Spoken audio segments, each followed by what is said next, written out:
村长，这里有许多公文需要您的签字才能执行啊！再不工作，整个村子运转不起来了。村长，村长，村长，吵什么吵？吵什么吵？吵什么？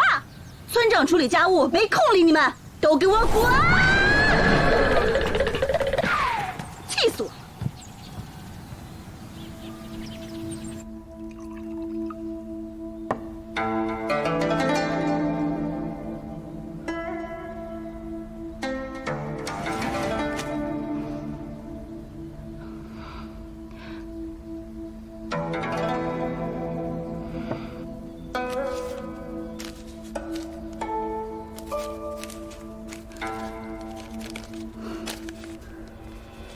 我知道你家的房子是谁烧的，这么快就查出来了。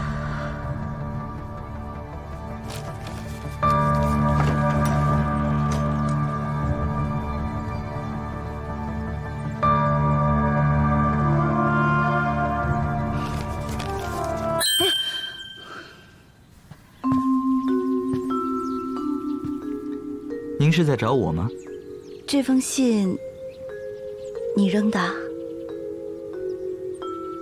纵火犯到底是谁呢？那个纵火犯想要嫁给他的表哥。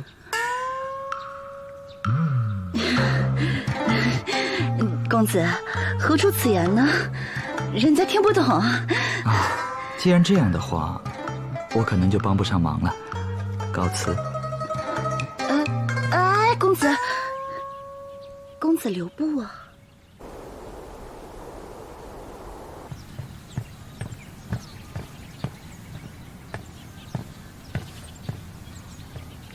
怎么样？去村长家待了那么久，有什么收获？还好，按照王兄的话来说，是已经取得了关键突破。不过，我接下来要做的事，很有可能干扰到文保的任务线，甚至更多人。我想，你应该不会怪我吧？说来听听。是这样的，今天我在刘二娘家进行了一番促膝长谈，总算是把事情的来龙去脉给弄清楚了。说到底，就是这个刘二娘喜欢上了村长表哥，所以故意烧了自己的房子，找借口住在村长家，从而导致了村长夫人和刘二娘争风吃醋，而村长夹在中间左右为难的故事罢了。小海啊，年纪轻轻就开始帮更年期的大妈大爷解决情感纠纷，这后宫之主一定是你了。王兄说笑了，不过这事情并不复杂，解决起来也非常容易。最简单的方法就是发动所有村民一起把房子给建了。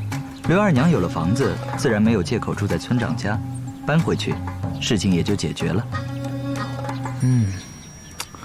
如果说这个任务是100分的话，你这最多也就40分。治标不治本。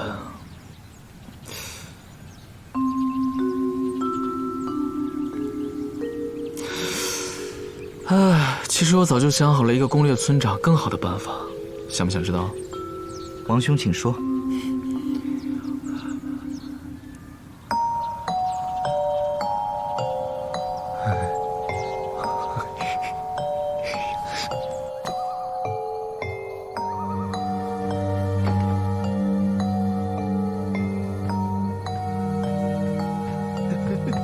得来全不费功夫。也不知道壶里装的是什么宝贝。再见。哎，少侠，哎呀，你，我的网路。哎呀，谢谢。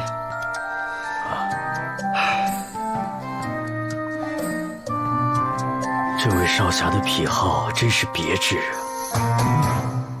你别说，还挺及时。不过，王兄，你让朱晴帮村长倒夜壶，这未免也太污浊了些。我怎么知道村长腕这么大？再说了，对这种作弊的，不治他罪，算他好的了。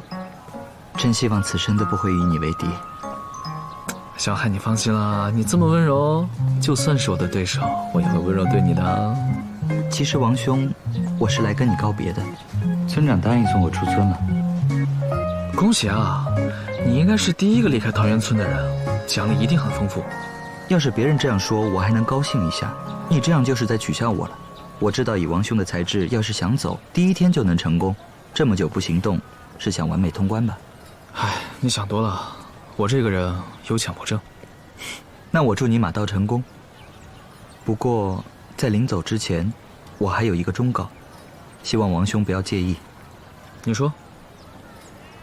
你的那个书童，虽其名为忠，却天生有反骨，而且他的心思近日愈发活络，我怕他不会一直追随于你。但愿是我多虑了，王兄，很高兴认识你，咱们终点见。好，你在终点等我，将来我们还要做师兄弟。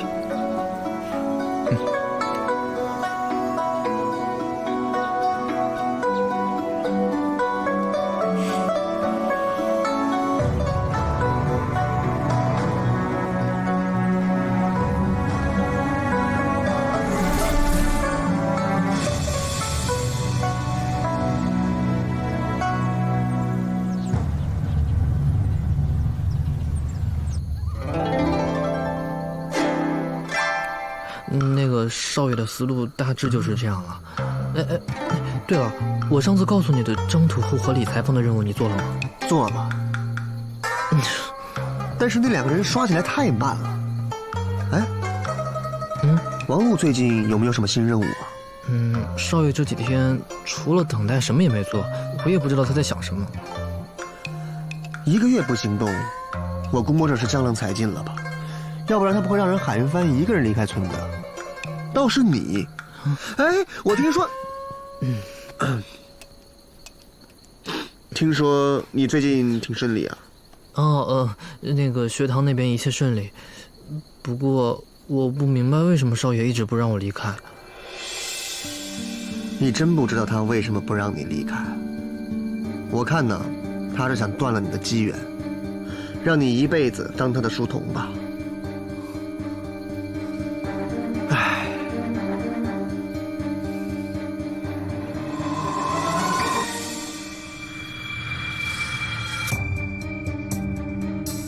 你的那个书童，虽其名为忠，却天生有反骨，而且他的心思近日愈发活络，我怕他不会一直追随于你。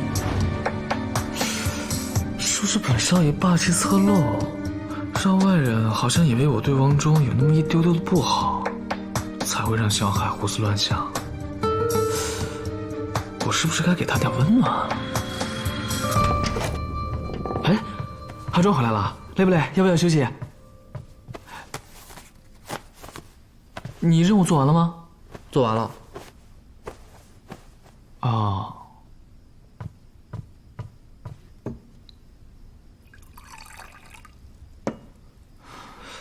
阿忠，你生气了？是我经常说你蠢，但我也是开玩笑的啊，你不要放在心上好不好？好，我改。少爷，我问你件事儿，你是不是为了斩断我的前程，让我一辈子当你的仆人，才不让我离开的？我就知道被我说中，从小到大你就没有把我当人看过，我只是没想到你居然为了这么一点点虚荣心对我如此残忍。你应该知道能过金桥对我意味着什么，意味着我也有资质，我也可以和你一样修炼。只是没想到你居然不惜斩断我的前程，只是为了让我当你的仆人。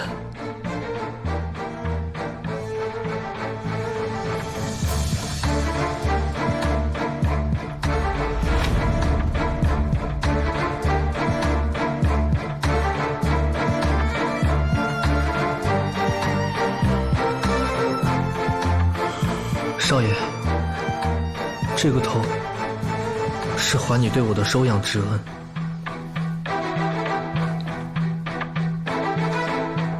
这个头是还你对我的教育之恩，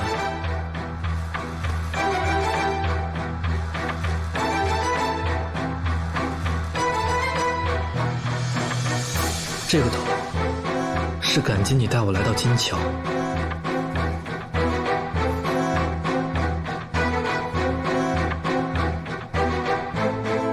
从此以后，你我两清。黄忠，你这么急着收拾行李，是外面有人在等你吗？王洛，你不把我当人看，有人把我当人看。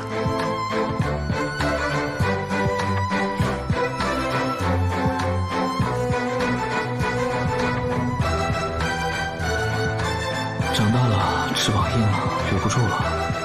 亏我还给你准备了一堆攻略。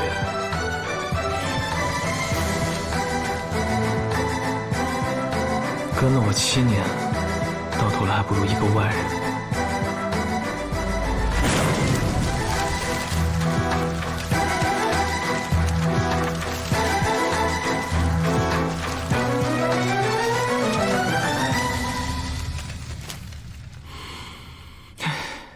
算了，不管了，准备工作都做好了，小爷要开始表演了。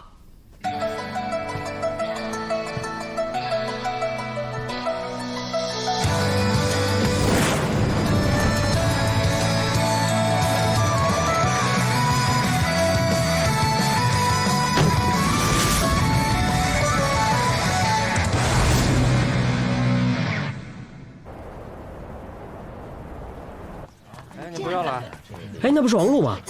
哎，这些天看他在桃源村可没有什么作为啊。没作为，第一个完成任务的海云帆就是他指导完成的任务。可村子里现在所有独占任务都已经激发，他就算结束闭关，又能做些什么呀？话虽这么说，可他毕竟是王璐啊。好，看看去。黄大妈，来，我来帮你，您歇一会儿。哎，好，谢谢。哎，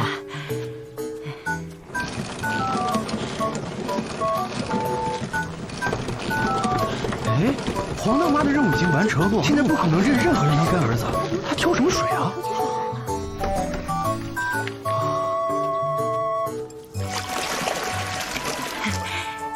小伙子，来，哎，喝杯水。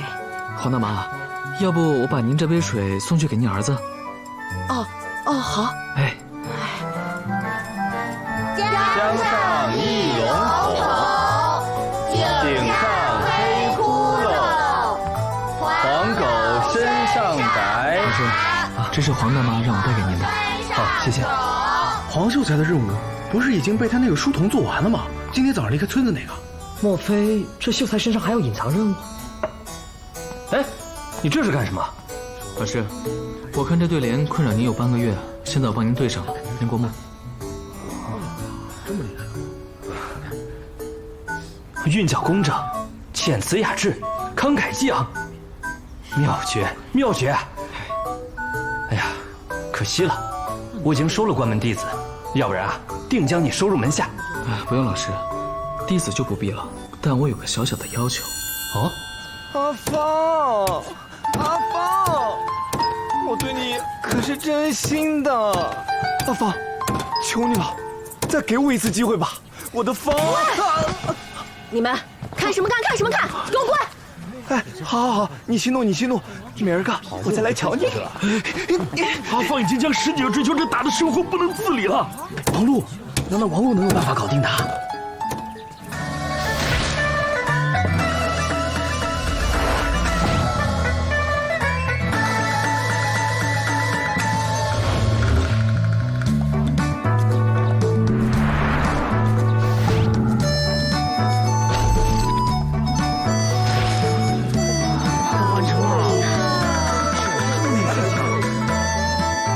竟然把120个人的任务连成线索做完了，难道做完了会有什么不同？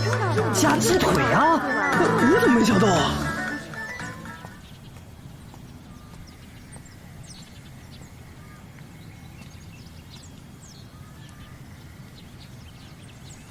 出来吧。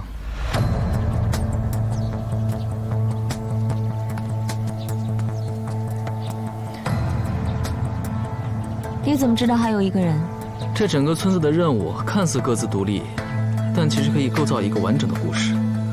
只需要你细心揣摩，你就会发现，这些任务都只有一个目的，就是找出真正的隐藏者，就是你。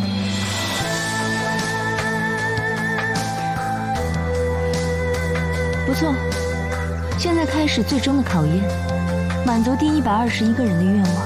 说吧，什么愿望？很简单啊，逗我开心。这么简单啊？送给你。想太多了。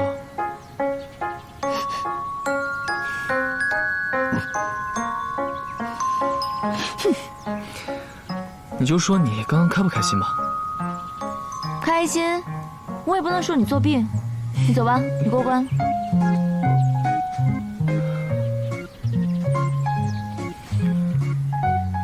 虽然我不知道你是谁，但你让我哄你开心，我却知道你本质上是不开心的。我想跟你分享一个故事，你知道我是怎么过来的吗？我遇到了一个仙女姐姐，她特别美，她的气质深深地吸引着我，但她说我的资质不好，只有1/1000的概率才能修炼成功。但她激励了我，让我一直走到现在。她告诉我，只要努力就一定会成功。我怎么不记得我这么激励过她？我还记得，她出了一道判断题来点拨我呢。你看你，你说你不开心，但其实还是很容易笑的。所以啊，开心点。走了，加油。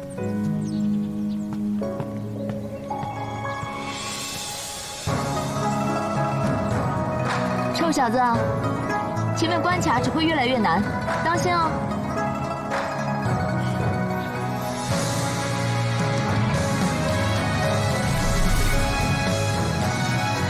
我还真有点期待在山上见到你，毕竟灵剑派已经几百年没见过像你这么有趣的人。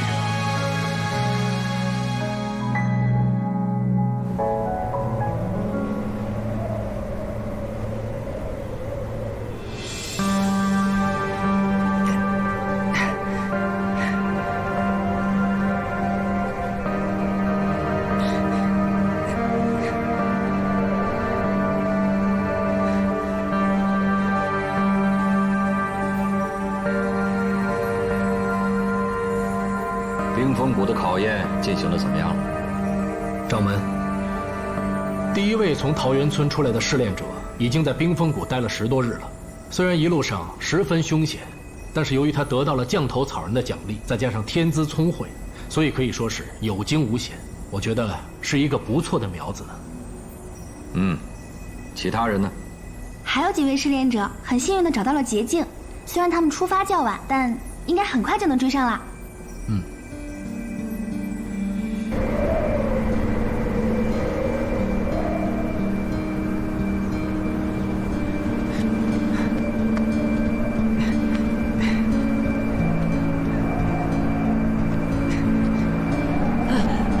前面好像有人。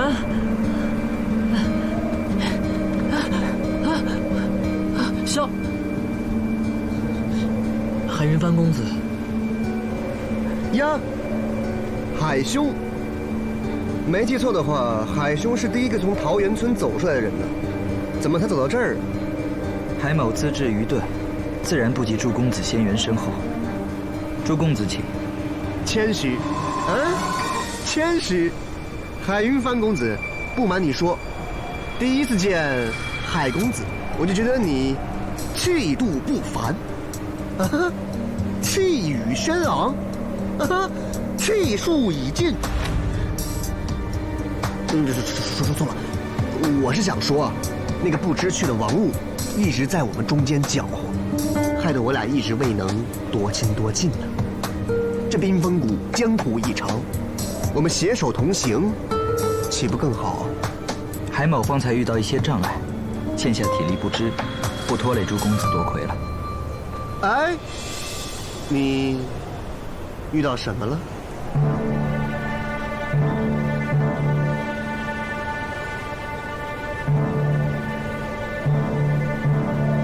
海兄是第一个从村子里走出来的人呢，想必任务的奖励是十分的丰厚吧？并没有什么，都是一些吃穿用度的寻常之物。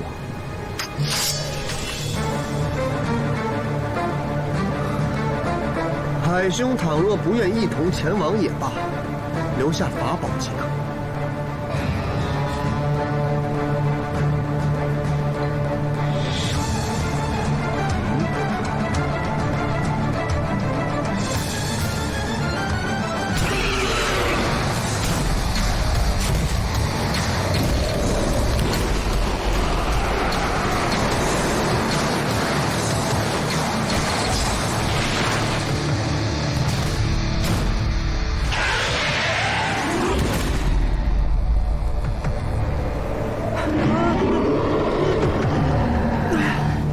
的怪物。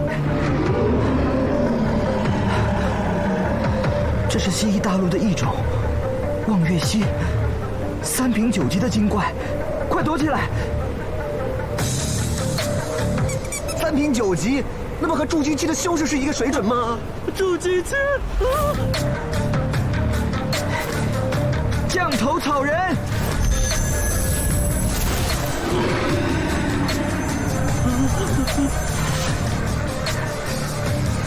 降头草人，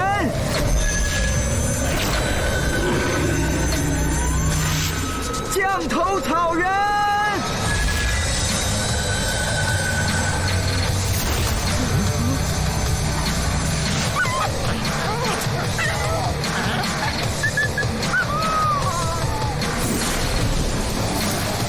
前面，海兄，这个太凶猛了。交给我，黄忠，一起上！呀！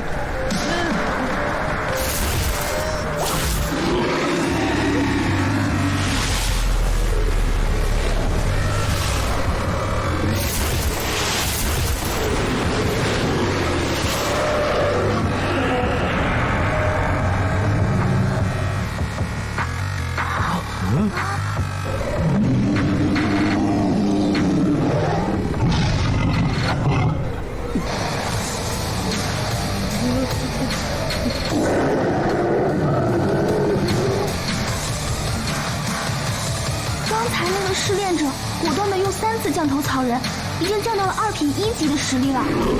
现在又是怎么回事啊？这是哪个小兔崽子改了我的冰封国？3品9级的望月蜥还嫌不够厉害吗？非要升到4品2级，一脚踩死一个筑基修士，难道才算罢休吗？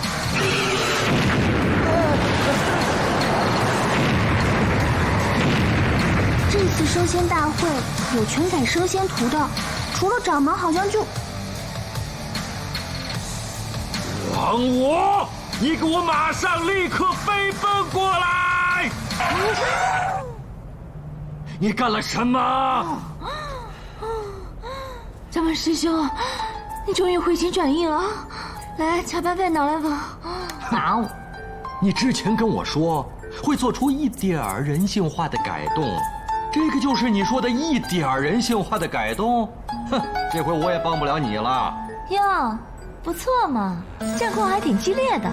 当初这个叫海云帆的美男子独自闯关的时候，这头犀牛是3品9级的等级。如今他们3个人成了一个团队，那精怪的程度自然会提升一丢丢。俗话说得好，人多力量大嘛。你这是什么逻辑啊？试炼的人越多，你就把精怪的力量调得越大吗？不错，所以呢，在接下来的所有关卡，我都加入了人多力量大的爱心设计。从此以后，升仙图就可以完全杜绝人海战术的可能性，这样子我们的人性化程度也能再创新高了。怎么样？有没有心服口服啊？掌门师兄，50妹的屁股我是绝对不会再擦了，你自己看着办吧。一群乌合之众。好，没指望了。3人成团队之后的力量，居然还比不上一个小小的精怪。哼，老死算了。五师姐，他们毕竟只是毫无修为的凡人，怎么可能在这么短的时间内就修为大增？我看这几个人素质都还不错，如果他们都没指望，那这次升仙大会岂不是白忙活了？放心吧，一定有人可以通关的，而且那个人呢，还是拦也拦不住的猛人呢。你是指？你说呢？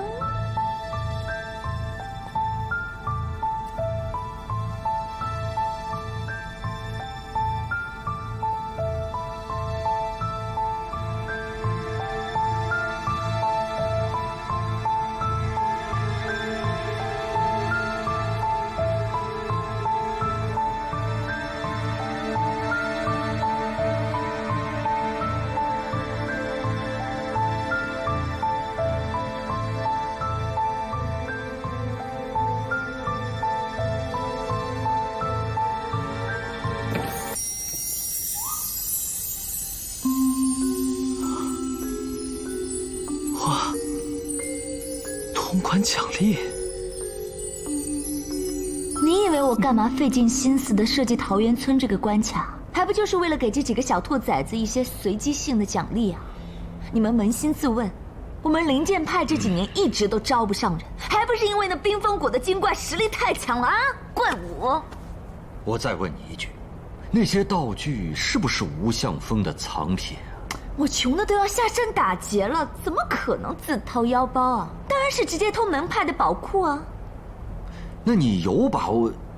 有。来了，看。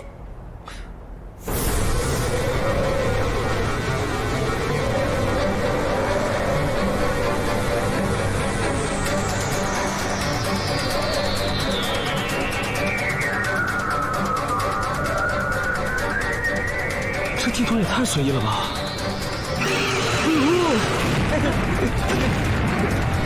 什么鬼啊！哎呀啊！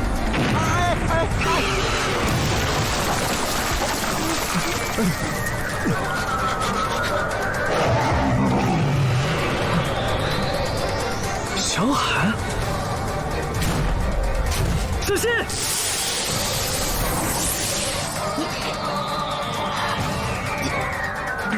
你搞什么名堂？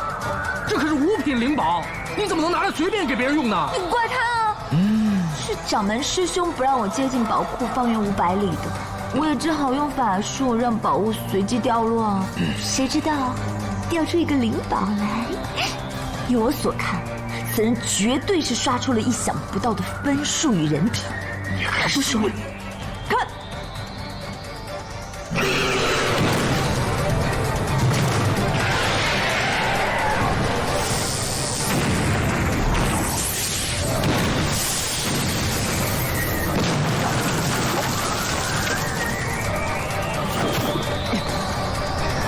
你怎么样，光兄？你好快的9成。原来这是个加速卡。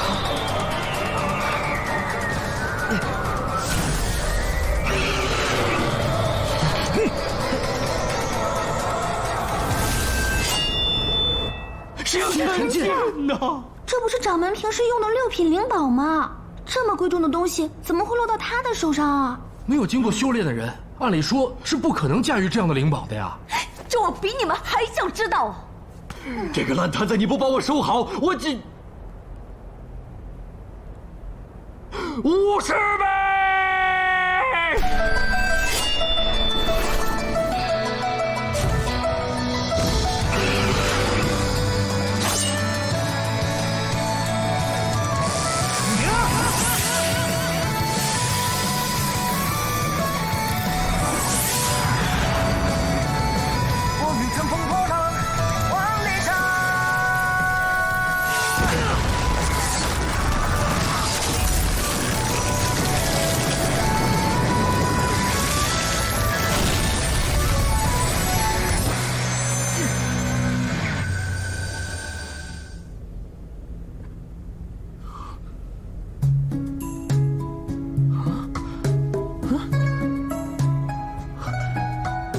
有没有搞错？一键通关？这起码也是一把橙色武器啊！这么大杀伤力的武器，居然随便给一个外人，这个游戏的设计者，我太喜欢了。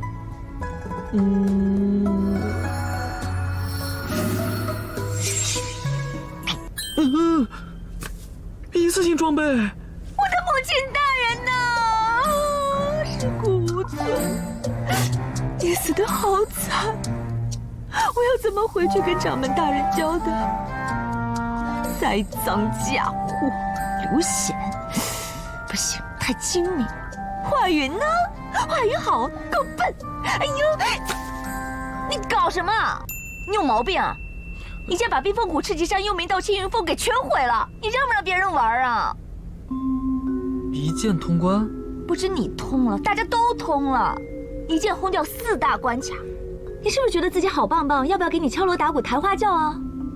所以刚才那一键，并不是游戏设计者设计的，而是我自己。太棒了！棒你个头啊！我是哪里来的想法去设计这个吃力不讨好的环节？什么？你就是生仙图的设计者？你个臭小子！凭你，怎么可能驱动6品灵宝星辰剑？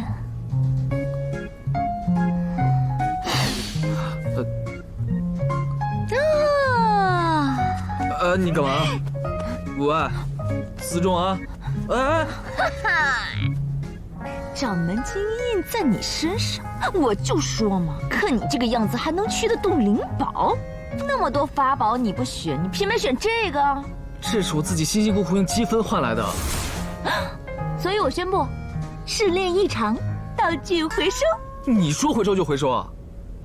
掌门金印在手，如同掌门亲临，一场啊，还有藏宝库啊！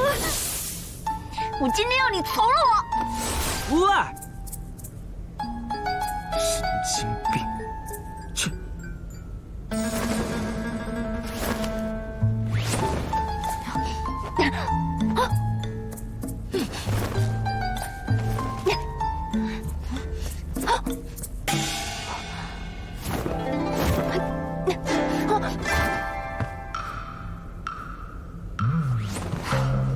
何方妖孽，竟然敢抢我掌门师兄的金印！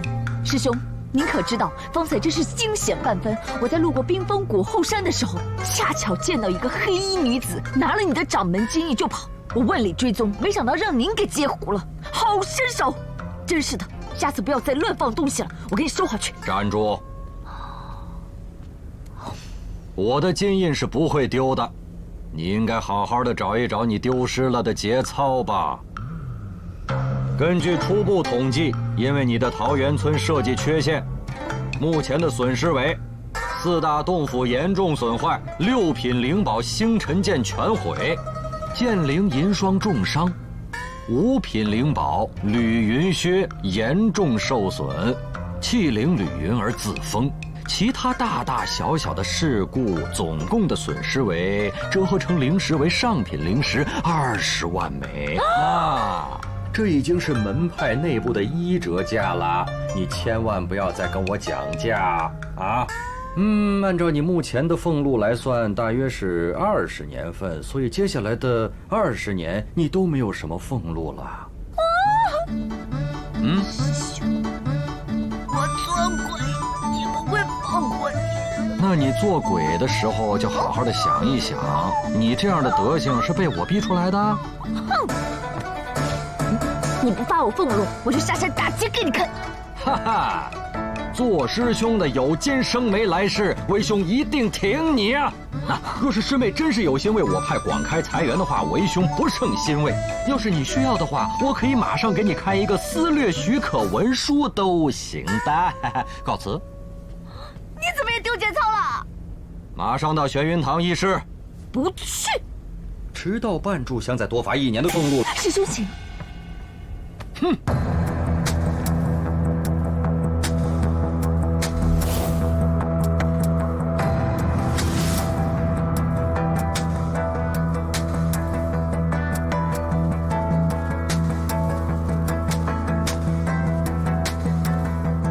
不是说好了过了升仙之路就是内门弟子吗？怎么又来家事啊？没电派也太事儿了。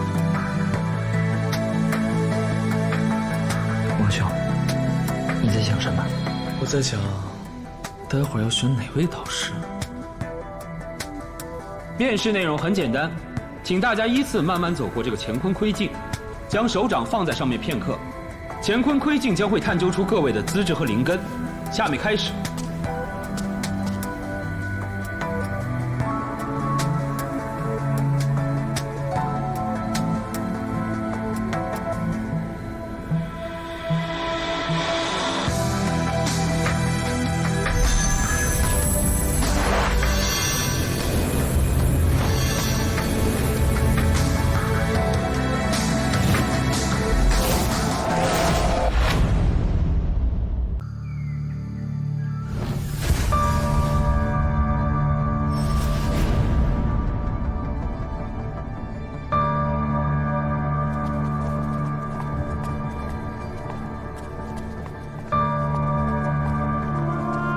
不是说好了过了升仙之路就是内门弟子吗？怎么又来家事？灵剑派也太事儿了。我等能够通过考试，全拜王兄的一剑所赐，家事也属正常。跟你说话了吗？可是方才那位长老说，最后只能留下3个人呢。王兄，你在想什么？我在想，待会儿要选哪位导师？面试内容很简单，请大家依次慢慢走过这个乾坤窥镜，将手掌放在上面片刻。乾坤窥镜将会探究出各位的资质和灵根。下面开始。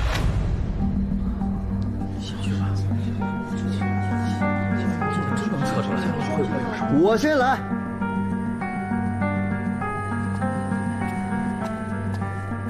灵剑派最看重的是心性，第一个站出来的人，无疑会加很多印象分。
修行了数百年，这会儿终于见到真的了。把它做成标本，我要收藏。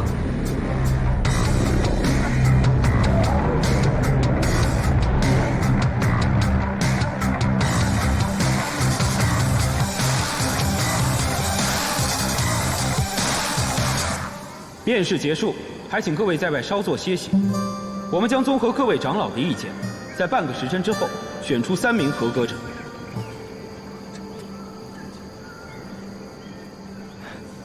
提前恭喜王兄加入灵剑派，求仙问道。结果都还没出来，恭喜个头！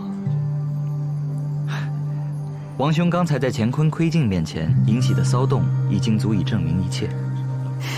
这里可是灵剑派，身为5大仙门最古老的门派，长老们什么样的灵根没见过？可王兄的灵根居然让他们都失态了，足以见得有多稀奇。对啊，王兄这一路的表现都是异常抢眼，在冰封谷更是一剑斩开天地，这种实力不录取你录取谁啊？不到最后啊，这种话谁都不敢说。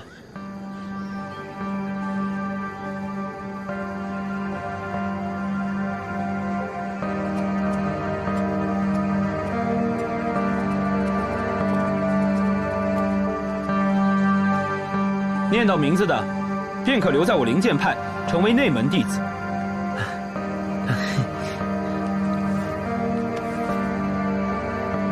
文宝，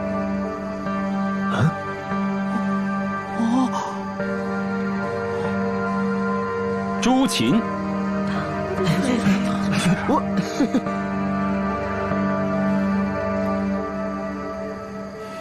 王中。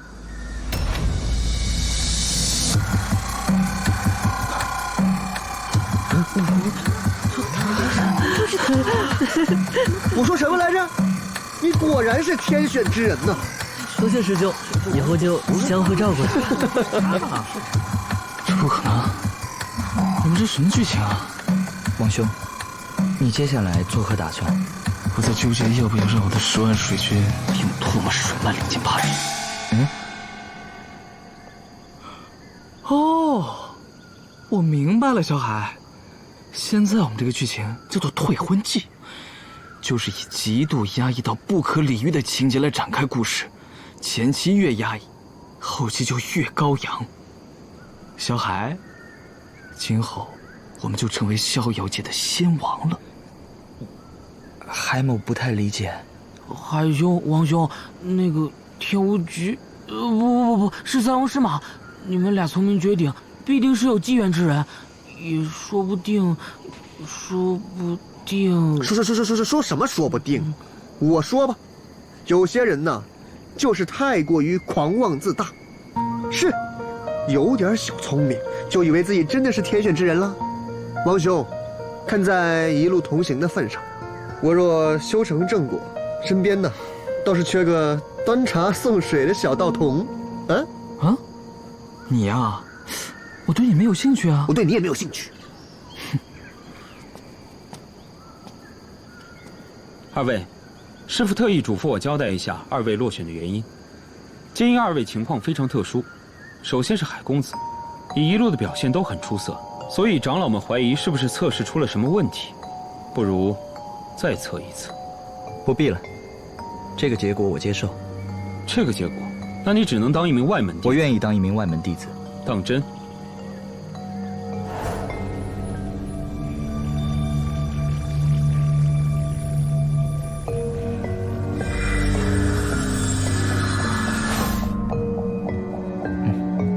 我觉得这样挺好的。那，你一会儿去逍遥峰报道吧。至于另外一位试炼者，心性悟性，简直无可挑剔，比海公子更胜数筹。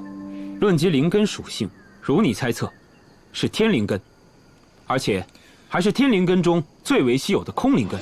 空灵根什么玩意儿？空灵根什么玩意儿？空灵根？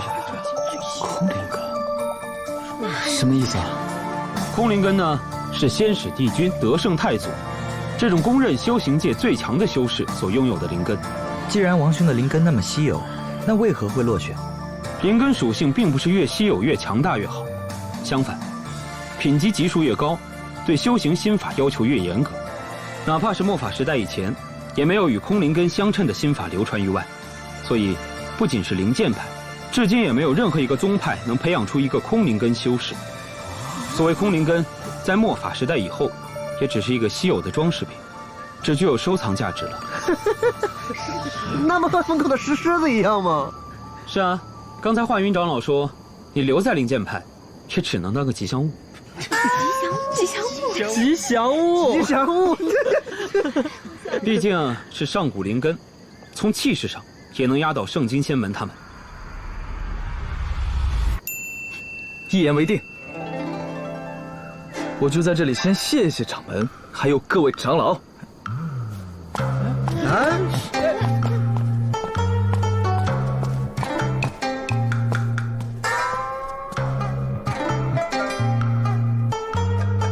请问贵派吉祥物有没有包吃住？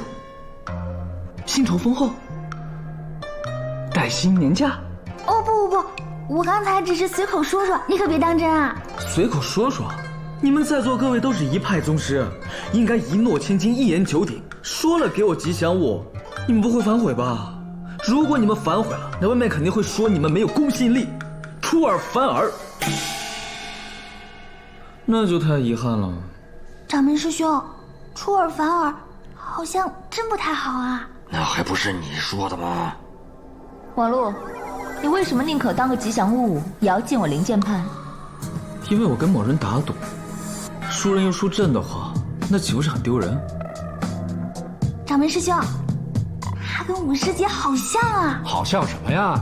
灵剑派有他一个还嫌不够吗？我还在场。那又怎么样？还有这些天，我真是被你们这门派的候选弟子给蠢哭了。我只想让他们知道，什么叫做知识就是力量。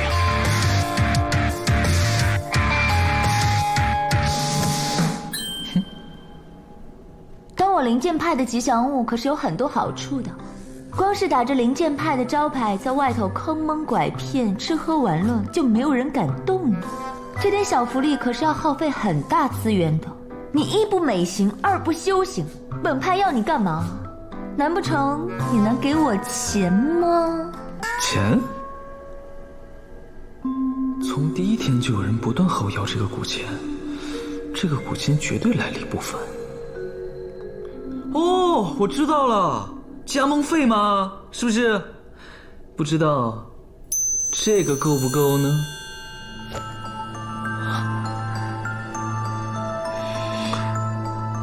那是，我们灵剑派的萧云古钱，怎么会在这个小子手上？掌门师兄，他不会也是你的私生子吧？哎，五师妹，你怎么一点都不意外？我送给小灵儿的古钱怎么会？我也觉得很奇怪啊，但好像是小灵儿自己给他的，他帮他赢了那个卖萝卜的赌约嘛。赌约？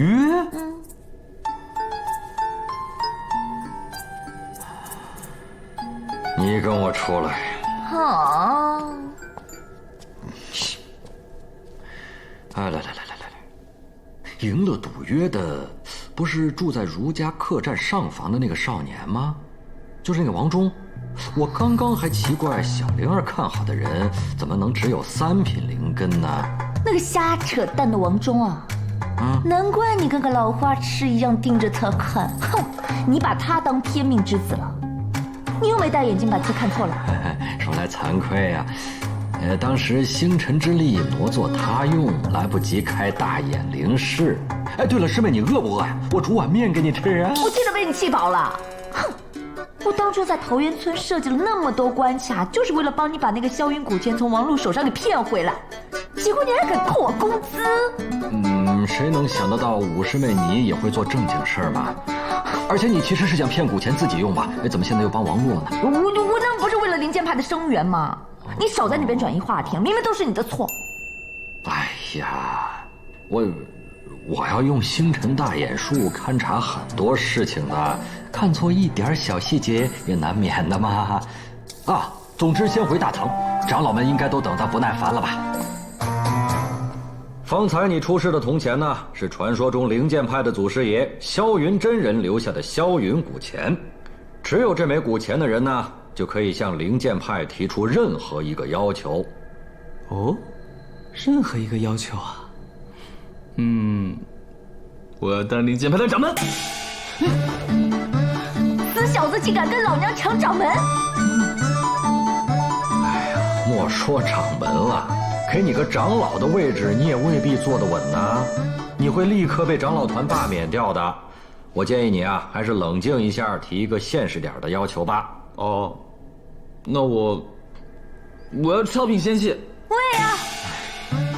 你好吧，如果我们哪天练出这种逆天之物，那就送给你好了，起码等个5000年左右吧。哇，你们有没有搞错？这也不行，那也不行，你们灵剑派有没有诚意啊？到底是谁没有诚意啊？那别怪我没有提醒你啊！再这么乱许愿，我就取消你的许愿资格。咦，发生这种事大家都不想的哦。看在大家兴趣爱好都相同的份上，那我们就好好商量商量。我都不知道你在说些什么。既然这样，我就勉为其难降低我的要求，我要做灵剑派真传弟子。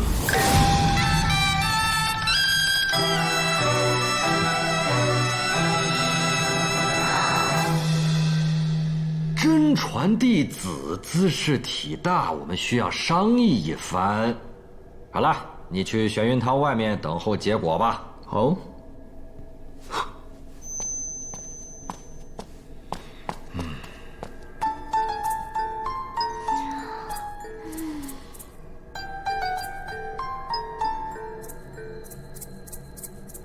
各位师弟师妹，你们肯定不会不知道，真传弟子的地位呢，是在内门弟子之上的，是长老认为可以传承自己衣钵的人，所以名额呢是非常有限的，对吧？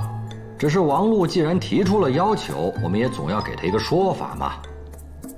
哎，刘显师弟，师兄，你是了解我的呀，我每天带内门的弟子都忙得不可开交，哪里还有时间去收真传呢？方鹤师弟，师兄，你是了解我的，我实在是不擅长调教弟子，我那弟子还健在的话，不提这事儿。师兄，你是了解我的，我负责外门弟子的。师兄，你是了解我的，我负责财政事务。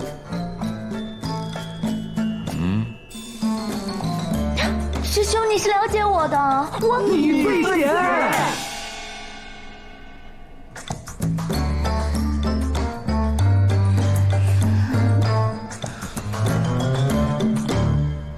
我相信他们比我更了解你呀。师兄哥哥。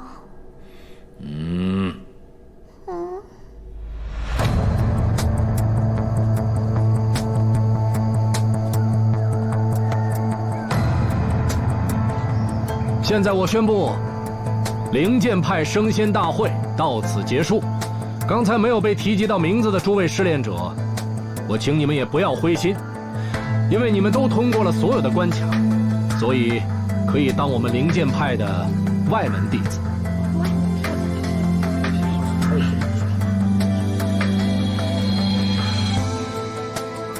你叫海云帆对吧？我是负责外门弟子的长老华云，我们一同下山吧。华云长老，不知王兄的事情，你们最后是如何商议的？啊，请相信，所有的结果都是最好的安排。我们赶紧下山吧，请你们随我一同下山吧。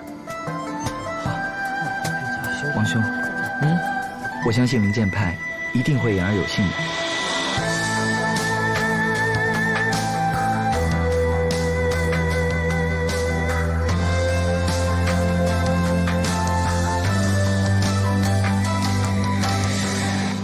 到底是选上了还是没选上？当然是没选上，你看他，跟个三不管的野狗一样，都没人搭理他，是不是王忠？师兄说的在理。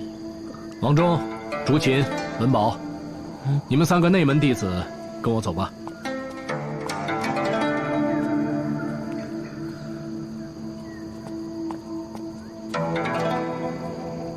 别看了，你们是2个世界的人了。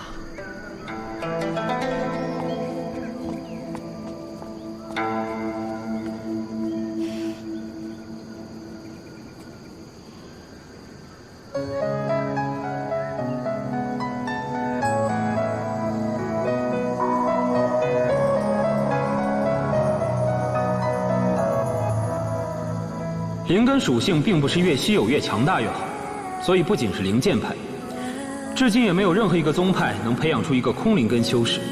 所谓空灵根，在末法时代以后，也只是一个稀有的装饰品，只具有收藏价值了。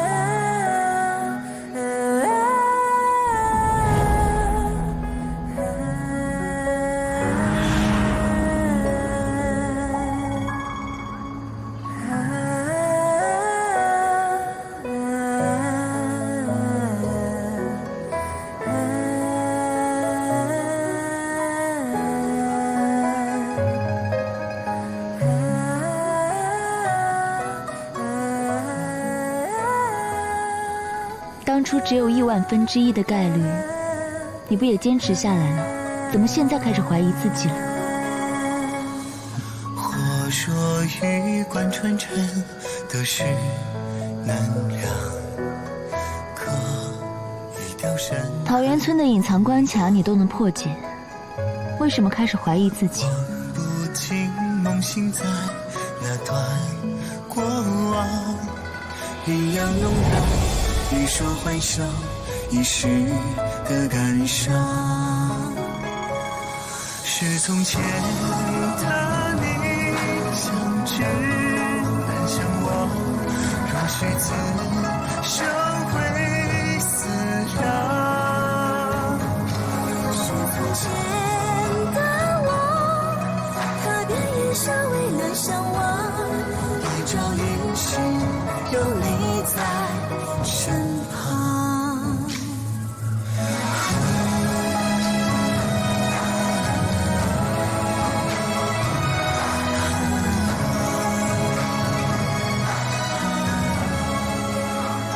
原来你就是那个和珅。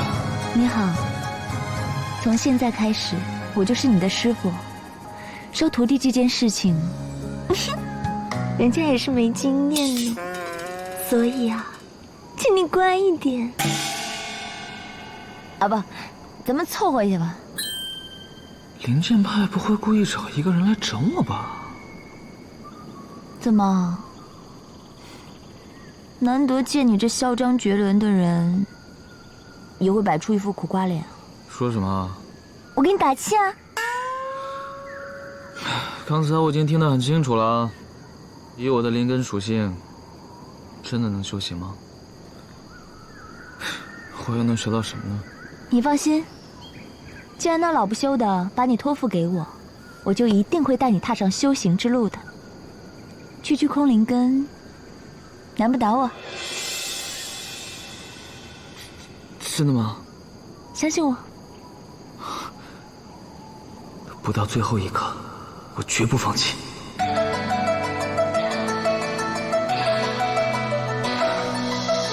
我叫王璐，从今以后跟你了。我是王武，跟紧点。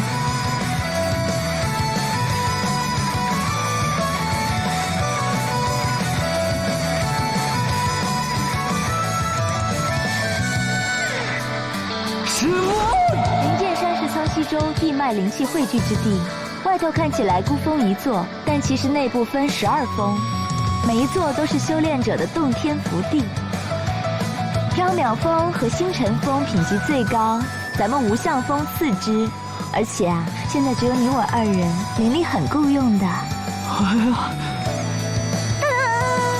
无相峰到了！哇，这么无声啊！哦，那个是因为啊，前几年我欠债，所以我就把山上的灵植全都砍去卖了。碰到个买家，给我一下砍到批发价，我就没有钱买种子了。不过你不用担心，这300-500年就长回来了。不仅一个头，让自己领地沦为狗啃风，难怪雷拳所惧，堂堂长老沦为老姑婆。你在说话吗？我没有啊。到啦。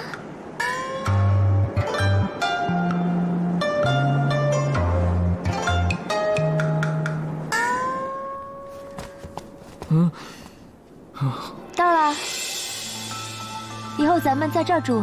好，简陋。不过就算这里有座小城，也会被这女人生生败光吧？哎，拜师仪式就免了，我受不起。先来个自我介绍吧。目前灵剑派有7位长老，我位居第5，算是前列。修的是自创的无相功。自创？敢问师傅，你什么境界啊？金丹真人视野，吓到了吧？啊，吓到了。那其他长老又是什么境界啊？原因呗，除了那老不死掌门，一个化神都没有，羞耻啊！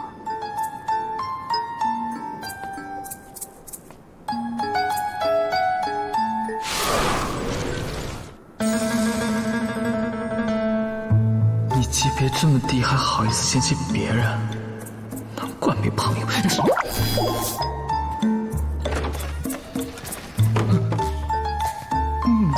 从今以后，这就是你的豪宅了。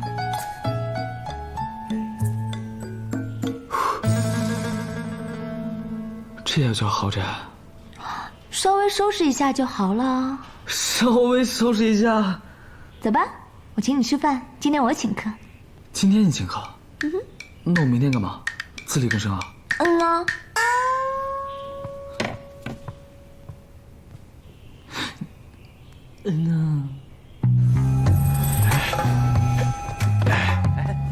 听说了吗？今天升仙大会结束，仙人里出现了一个绝世奇才，直接被升为了真传弟子。哎，这个我知道，我好想看看他长什么样子。你说他会不会到咱们这儿来吃饭？这里是外门弟子的免费食堂，他身为真传弟子，怎么可能到这种地方和咱们一起抢饭吃啊？这个设定也太敷衍了吧！就在脸上贴了一颗痣的道具，居然可以让所有人都认不出来。当初骗我的玄铁，桃源村又骗我的铜板，现在竟然骗到食堂来了。看我怎么收拾！欢迎大家观赏5长老的小剧场。这是一颗痣，但它不是一颗普通的痣，它是一颗不带毛的黑痣。只要把这颗痣点到脸上，那别人就完全认不出你来。即使你本人的相貌完全没有变，但对别人来讲，你就已经变成了不一样的人。简单而言就是抠图。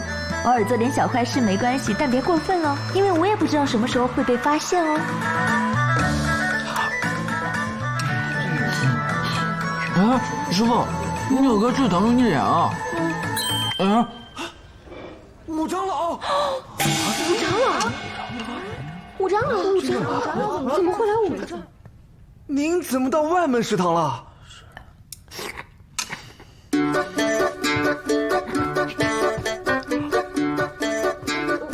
我这一回一共点了28盘菜，你却可以做到表里如一、分量供给、荤素搭配，干得漂亮。至于你，每盘锅包肉中有749根胡萝卜，而且粗细一致，外皮薄如蝉翼，淡如丝。虽然勾芡重了点，不过值得嘉许。朕这次微服出巡下食堂，平身。是这样，武长老好厉害呀，太厉害了！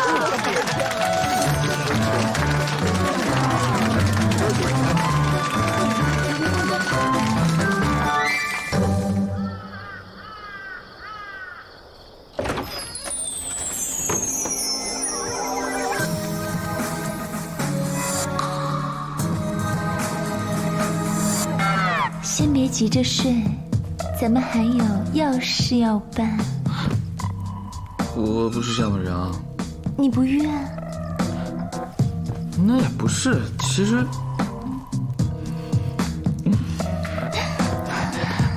你发育了吗？赶紧过来做一下资质小测试。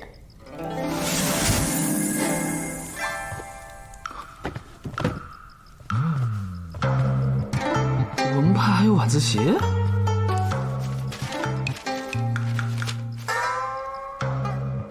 今天在食堂里吃的青椒肉丝里放了多少根红辣椒？你认真的？都已经进了修行界了，我怎么会问你凡间那些落后几千年的问题？这些试卷呢，都是我呕心沥血掰出来的，你就安心答题。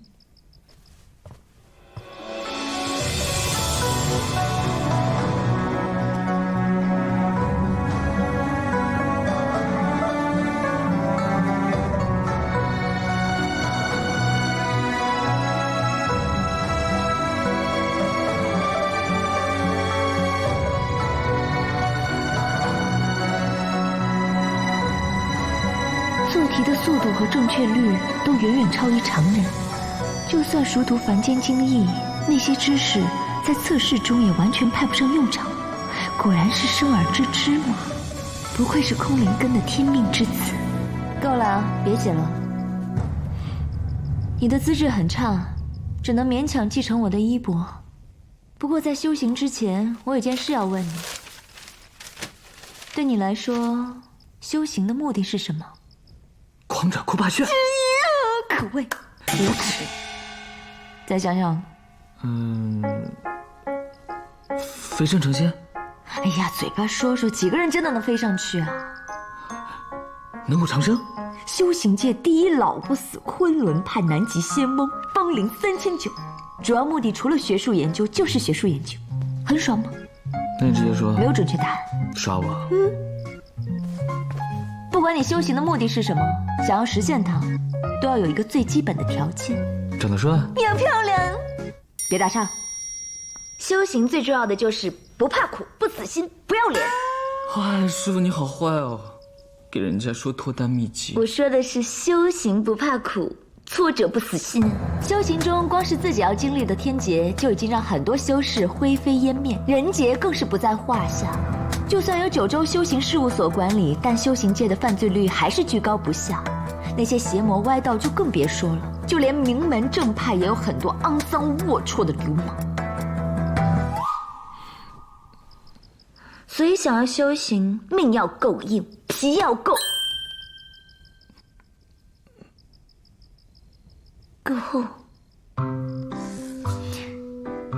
怎么，有我这个倾国倾城、艳压9州的美女姐姐教你武功，是不是很兴奋呢？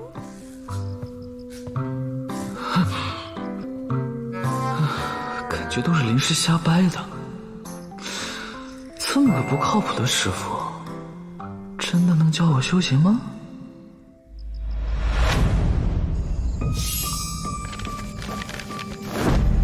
怎么样？成为内门弟子的滋味还满意吧？多谢仙师相助，各取所需罢了。只要你乖乖听话，好处少不了你。在下的一切都是仙师赐予的，仙师尽管吩咐，在下万死不辞。那你就按照我的吩咐，把他的一切行踪给我搜集清楚。是。别想耍什么花样，你记着，我能赐予你一切，也可以让你一无所有。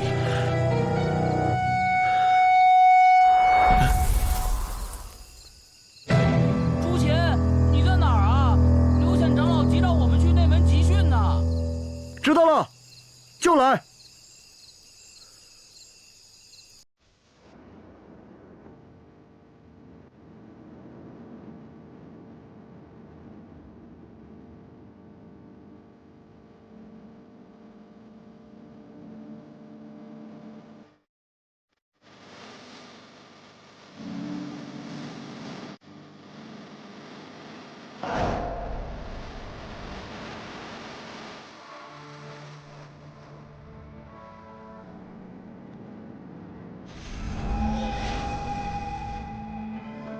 这个是不是要给我？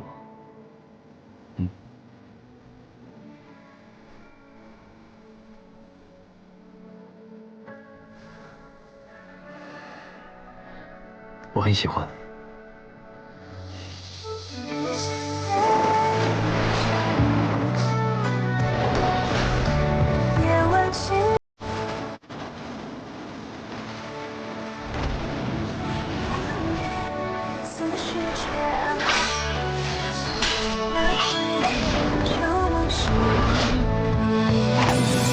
哎，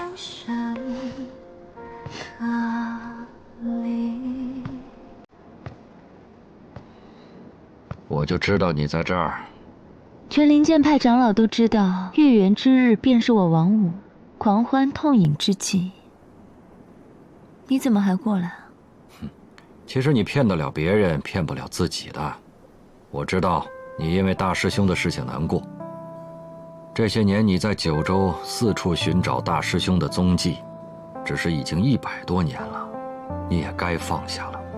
我相信大师兄也希望你可以快乐的生活吧。我很快乐。你是不是因为大师兄才收下了同样是空灵根的王璐啊？才不是呢，我啊，只是姑娘家到了出嫁的年纪，想要找一个年富力强的小少男帮我暖床罢了。你还记得18年前星光灭世的那场天地浩劫吗？因为扫把星的出现，整个九州否极泰来，竟然开启了修行的黄金时代。而这一代的闪闪群星中，王璐显然是最闪耀的那一颗。希望你能好好的教他喽。命运什么的，我没有兴趣，也不懂。但是交给我的人，我自然会负责到底的。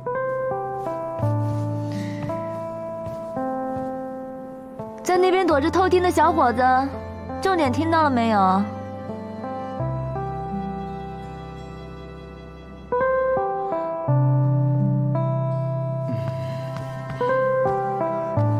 掌门，师父，我知道你在想什么。可是既然我已经收你当了徒弟，便会好好的教你。我们灵剑派的人说一不二。明天开始，好好跟我修行。我一定好好跟师父修行。我欲乘风破浪，万里长。